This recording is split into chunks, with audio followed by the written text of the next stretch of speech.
What's up, CW fans? We're going to talk a little bit about bugs today. Yes, the invariably awesome and cool bug. I am not a good bug person, so we're going to see some crappy bug sending today. But let's take a look at what makes up a bug. I don't even know why it's called a bug, to be honest. But I've got a couple of bugs right here on the table. And we're going to take a look at some of the parts of these and see how they work. So I guess the first one, let's take a look at this. This is a Vibroplex. I think this is a Vibroplex Champion. And what just to kind of take a look at this thing, we've got the finger piece right here. And if you notice that it kind of breaks away from this main stem a little bit to be able to make contact with this contactor piece on the left side here. So as you can probably imagine, when we press this way, it's a da, right? So it's a da or a dash, right? So we'll push this way, that gives us a dash. Of course, it doesn't really give us a dash, but this is the dash side. It basically closes the contact for however long you are pressing this side of the paddle. So you're going to press this side. It's going to give you a contact. So if you want to do a da, you go da, da, da. And the other side is the dit. Now let's take a look at what happens here when we hit the dit. You can see that this pendulum kind of goes back and forth. And maybe we can get a little bit of a close-up here. If you can see, this contactor here is the one that makes contact for the dit part. And I don't know if this is going to be too, maybe not HD enough, but if I push the dit side, let's see what happens to that contactor.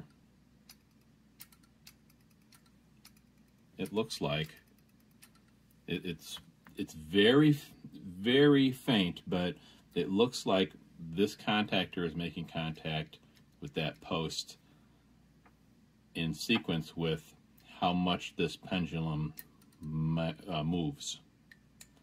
So we'll just do this. You can see that. And once we plug this into the radio, we'll see a little bit how that works. But we've got two binding posts here, which is what we are going to use to hook the bug up to the radio. And I purposely made this cable with two leads. They're just two wires connected to a 1/4-inch phono plug. So we've got the tip, and I guess this would be the sleeve. And I'm going to hook this up like so. It doesn't really matter which way you hook it up, whatever side's on the tip, whatever side's on the sleeve. I guess the purest would be figuring out which one of these is the ground, which would be this one, and that would be hooked up to the ground side of the phono plug, which is the sleeve here. So let's do that. So we've got that connected. And what we do with our radio is we put our radio on straight key mode, or we turn off the keyer. So I've got an FTDX 101 MP here, and I was going to fire it up, and I don't know if you really need to see the FTDX 101 MP, but there it is. And I'm going to take this, I'm going to take my paddle out of the jack. So this is connected with the keyer enabled. So I'm going to get rid of this, put it over here, and I'm going to plug in the key. So I have to turn off the keyer. So I won't do that anymore, because basically if you're using one of these, there is a barrel part of the connector for a 3-conductor connector if you want to use your paddle. So since we're just using the straight key mode, or we're going to be using a bug, we only need 2 conductors, and turning off the keyer is important when we plug this in. So I'm going to plug this into the key,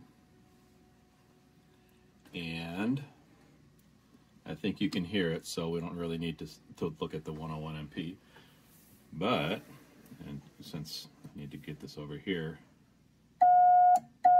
you can see that if we push on the DA side of the paddle,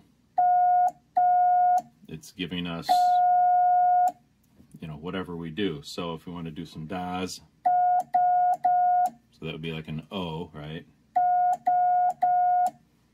Let's see what the DIT side sounds like. So I'm going to push this for just a moment. You see that? That's a 5. So it's cranking out DITs, and it's cranking out DITs because this little pendulum's going back and forth and allowing these contacts to make contact with each other. So that's a 5. There's an S. You can do an I. And what you can do is, if you kind of have a mind for physics, you might already surmise that you can bring this weight closer in. I'm going to bring it dramatically closer in so you can see the difference here. That's very fast. It's probably like 40 words a minute. That was an H. That's an S. That's an I. That's an E. Super fast.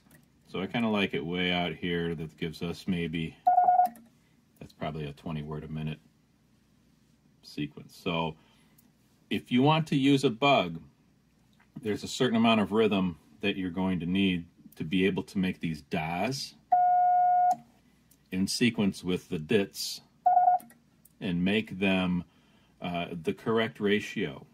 I'm not that good, so let's see what if we do the word big. So there you go. There's big. Doesn't sound super great, but there are people that can use these bugs that sound fantastic, and it's almost like you can't tell that it's a bug. Straight key night on the end of December, beginning of January, you'll catch people on the radio with bugs, and they sound pretty great. And I wound up seeing a demonstration at Dayton Hamvention one year where this person was cranking out CW on the bug, and it sounded just like it was an electronic keyer. So you can get great with this. Let's do 73.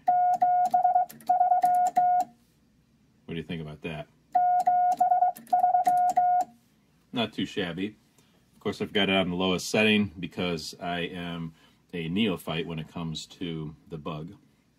But let's take a look at a little bit about some of these settings here. There are a lot of thumb screws on this thing, and the first one is the amount of throw that you're going to be able to have for the DA side. I mean, you can crank this out quite far, and that's almost silly, right? So we're gonna bring that in a little tighter. And because this is the pivot point right here, you'll see that there's a spring that can allow us to adjust the tension on the DA side. There you go. Of course, you've got the ability to undo this to be able to start taking it apart, but you also have a spring. If we kind of start moving forward here. So we have a spring for this top thumb screw that adjusts the tension for the DITs. So you can increase the tension to be able to get more defined DITs. So that would be the DIT tension screw. In contrast, if you look at this, I believe this is a presentation. This is called a bug presentation because it's got the cool, you know, emblazoned bronze, or maybe this is brass top plate here, and this whole base is chromed. Instead of having that spring adjustment on the top, you've got the spring adjustment down here for the presentation. Now the other two adjustments right here on either side here, or we can come back to the Champion, these two here are going to adjust how much this pendulum is able to move. The one on the left adjusts our throw going this way, and the one on the right adjusts our stopping point, because when we push it this way, we have a stopping point that kind of like makes it stop against it and swing backwards. And then when we release it, we need a stopping point so that it doesn't just go all the way over. Going forward a little bit, we have a adjustment for the contactor for the dits. And what you can do is if we move it here, let's go like this. Let's move it a little bit too far out. It's not even making contact. I'm not sure if you can see that. It's not making contact. So what we want to do is we want to bring this in until we start making contact. Right there. Well, oh, there. Let's see, we might have a little bit of corrosion on there. So that's what that looks like. Now if you move it too far in, let's say we move it into right about there, it's not touching, but let's do some dits and watch this pendulum go. It's too close, so the pendulum is not able to create a on and off against this contact point. So let's back it out a little bit. That seems like that's a good amount. And of course, as you can tell, you can only press this because the pendulum only goes for so long,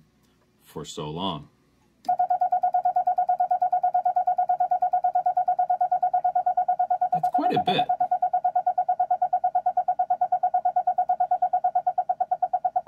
And it just starts getting weird, right? So if you have this adjusted just right, you can get a lot of dits for quite a long time, which you don't even need that, because, you know, the most dits you have is when you oops something, right? You go, right? So, and then the most dits you'd have a 5 as far as like characters are concerned, right? So there you go.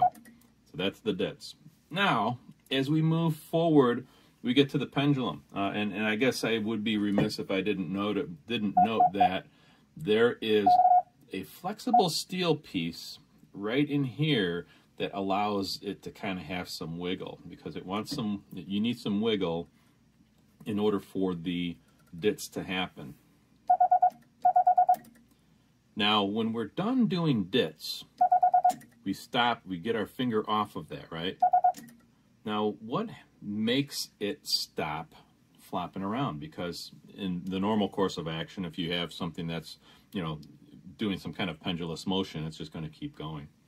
Well, we have this very rudimentary method of having a little piece of metal in a round configuration that is not snug on this post. It's just kind of like flopping around here. And what happens is this pendulum will hit this piece of metal, and the piece of metal will just kind of bounce around here and stop that perpetual motion. I don't know if that's called perpetual motion. I just made that up. But when we let go, it just kind of slams against that little donut there and stops doing stuff.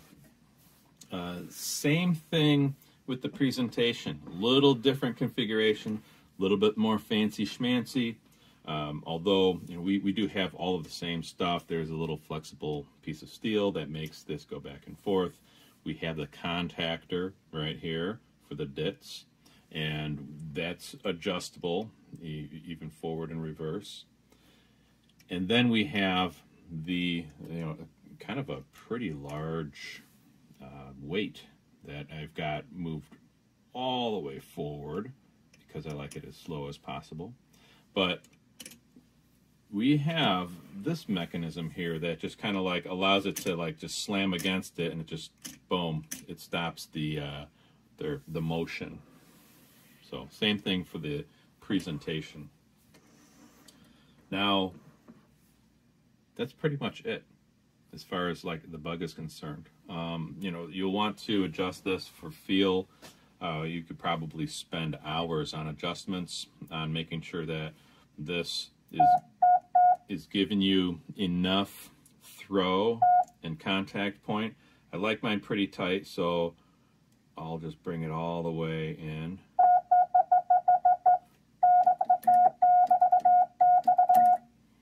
And you'll notice that there's like maybe a little bit of a chirp on the audio on this, and that's really because these contacts have not been cleaned. I mean, I've been pretty bad about trying to keep them clean. I usually like to put a piece of paper in here, tighten it up, and move it around. And you can kind of see that there's, you know, some funky stuff in there. See, that just made all the difference in the world, right?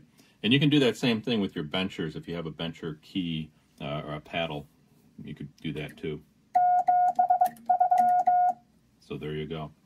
Other than that, I think that's it for the bugs.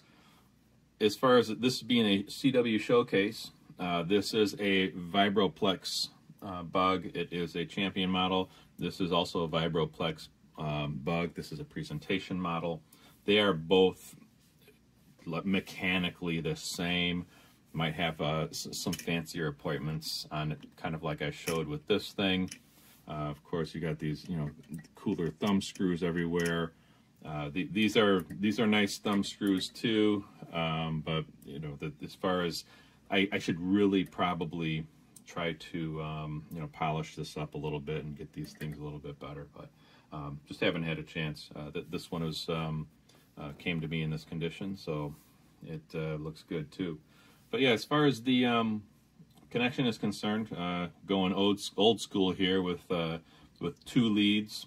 And when you connect this to your radio, the one thing to remember is make sure your radio is on straight key mode. You don't want the keyer engaged, or else you'll get a bunch of dits if you're using a 2 connection barrel connector like this. But if you're using a 3 connection barrel connector, you'll want to have your tip and sleeve be connected to this. But yeah, make sure that your CW keyer mode is off on your radio. So there you have it, bug mode. And you know, of course, I'm not super great, and my call sign is horrible on a bug because it's mostly DAS. Let's see here. Let's get that readjusted.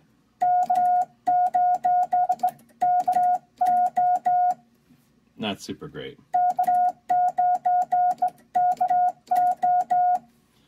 But anyways, I think I'm going to stick to the CW paddles, but bugs are super cool. That's why I have 2 of them. I might be selling this gray one because I don't need 2. 1 is just enough. And, you know, have fun with the bug. Doing things with the bug, it is an acquired skill. It is nothing like, you can't transition from a straight key to a bug very well, although there are some synergies. They're not directly relatable, and neither is a CW paddle. Going from a CW paddle, obviously, you know, I'm horrible at it. So going from the paddle to the bug doesn't always work super great. So anyway, if you have any questions, just throw them in the chat. I hope this was helpful, and I hope this kind of like helped some folks with understanding how a bug works and some of the adjustments and things that you could do to adjust a bug. So thank you, everyone, and CW on, my friends.